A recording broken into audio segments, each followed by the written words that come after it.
He says that he's gonna beat down Bray Wyatt at the Rumble. Said he's gonna turn off his on switch, right?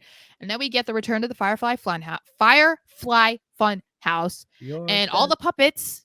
They all start waking up and they shake off the dust. And then we see Bray Wyatt's plumber crack covered by the Incredible. moth. Yeah. As he's finishing fixing the door to the fun house. And then Ramblin' Rabbit talks about how LA Knight is like the Miz, but with muscles, and that he's scared of the dark. And the pitch black match sounds very scary. And the favorite thing that Bray says, it says, what kind of ding dong names their son Los Angeles Knight? It's so stupid. And he tells the rabbit that it's normal to be afraid and things like to hide in the dark, so maybe you should be scared of the dark. And then Uncle Howdy appears laughing, blah blah blah blah. So okay, so let me get your thoughts first on the return of the Firefly Funhouse, because I was not expecting that, if we're being I honest. wasn't either. I legitimately was jumping up and down out of my seat. Exactly what you just saw. Like, this was the one of the biggest shocks I've seen in wrestling for quite some time, and the fact they revived it and how they did it with the characters, having Sister Abigail just right off the bat get censored. It's a new era of the Firefly Funhouse, which that's what I love. It's like when a season of a show ends and you're like, Mhm. okay, the next season's going to be better. Like, this is what it felt like to me. And the whole promo of it with Bray and afterwards, like, have him show his, I like that still that dynamic of he's this fun loving Bray and the Firefly Funhouse is for everyone. And then Howdy comes in. And then once you get that, after he leaves and does his whole I'm the dark and, whatever thing. And then he Mhm. pans and Bray's serious, and that's what one of the dynamics I love about the Firefly Funhouse. Firefly. I know it's like a tongue Firefly twister. Funhouse. That is a mouthful. I know. Is that it just switches to that dark, very quick to show that, he is that evil guy. And it was so good to bring that back, especially with LA Knight and, just to pop up. It was a great indicator that this is not a one-off. Like, we're gonna see this more.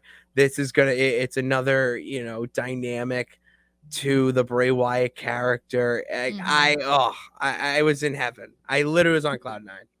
Yeah, I wasn't expecting to see it at all. Like when Bray returned, I assumed that because he was going in such a different direction than the Fiend, that we weren't going to see anything that we've seen before. He did subtle hints, like we talked about, like the rocking chair in the middle of the ring, and even the random clips that'll pop up. It was very reminiscent of the Wyatt family. So it's like there's little things like that, but I really wasn't expecting the Firefly Funhouse to come back. But I'm really intrigued to see where it goes, and the uh direction of what they maybe do with the puppets, because we saw them obviously when Bray originally returned in life-size form. So it just like makes you think, are we going to see that again? Are there really going to be life-size, wrestlers that are actually representations of the puppets? Like, is the Wyatt 5 going to be a thing? I am interested in that. The Wyatt 6, sorry, Wyatt 6. So yeah, I'm intrigued to see that. But I wanted to ask you this because I saw this and it was a comment on Twitter, I think it was. And it was a compliment to L Knight. And I don't think that it was necessarily a slight or a dig to Bray, but I'm curious on your take on it because I wasn't sure how I felt. So it was, I think it was in response to LA Knight's promo before his match. And people were saying how great of a talker he was, blah, blah, blah. And then there was quite a few people saying that they feel like he's carrying their feud right now, the feud with him and Bray. I wanted That to ask LA Knight is carrying the feud between Bray and him. him and Bray. Yeah. That's what that those people do So not I was know. just curious because it They wasn't don't know just a what it is. one person thing. I was like, is this Yeah, something no, that, a absolutely. bunch of people are thinking, or is this just people who don't care about Bray and they're just big LA Knight fans? Like, where is this coming from? Because I think the only way that it would make sense to me is just because LA Knight is being the prototypical wrestler where we see him, he's out in a match, he's like talking the way that we traditionally see a talking wrestler do, and that's not what Bray Wyatt is doing. And so I can only say like, okay, maybe that's your argument because, you know, Bray is doing a lot of backstage segments or he's doing something random in the ring, but we're not really seeing like a wrestler. But then I feel like you would have to be abandoning any knowledge of what's led us to this point.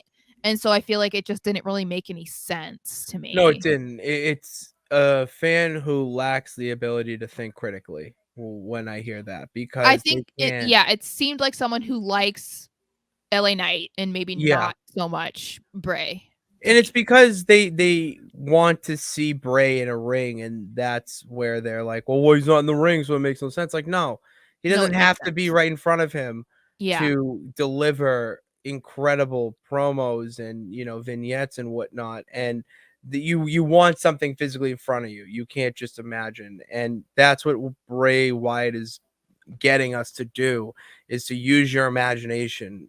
This pitch black match, how excited are you, not for the actual match itself, but to see what the hell a pitch Yeah. black match is?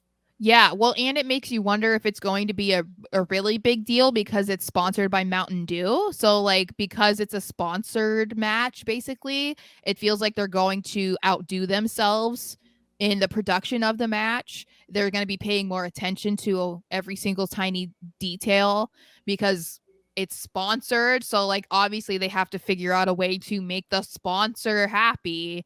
So, it's going to have to deliver. I mean, not that it wouldn't if it wasn't associated with No, I get Mountain what you Dew, mean. but Yeah, yeah. yeah, so I feel like that's one of the more exciting parts of it, but I also like this is why, you can't be upset about Bray not wrestling because now you're waiting for him to wrestle. So it's like that's the whole point. It's the same thing like what we were saying about LA Knight. The reason why he's wrestling with jobbers is because it's like we don't want you to really see everything that he's capable of unless you watch NXT.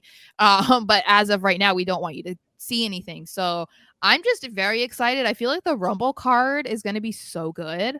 I'm so And excited for the Rumble. I I'm am I can't so believe it's a week away. fucking excited. Finally.